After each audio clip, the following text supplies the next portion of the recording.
Start. जय जगन्नाथ, जय माँ विरजा।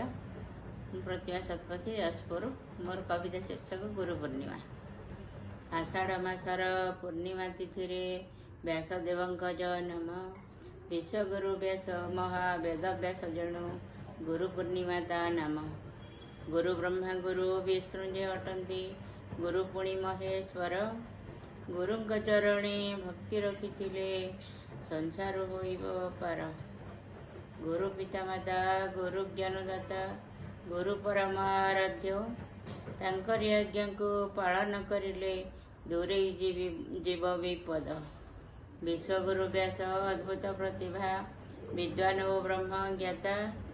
संस्कृत भाषा रे महाभारत उपनिषद प्रणीता।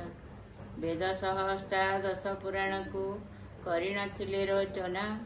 गीता भागवत महापुराणर करिनथिले वर्णना।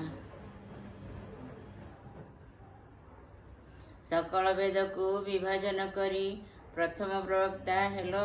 विष्णु रूपे व्यास अवतार नहीं जगत कीर्ति रखिल। गुरु पूर्णिमा रे तुमको समस्ते पूजंती मनोहर से। गीता भागवत पृष्ठा खोली देले तुम कृति भासी आसे। पूर्णिमा तिथि रे जन्म होइथिल चंद्रंक परियोजना। वितरण कल एसारा विश्व को नाही ताहार तुलना। अखंड कीर्ति असरंती लेखा कल जगतार हित। हे महान स्रष्टा तुम जन्मदिने करे कोटि दंडवत, करे कोटि दंडवत।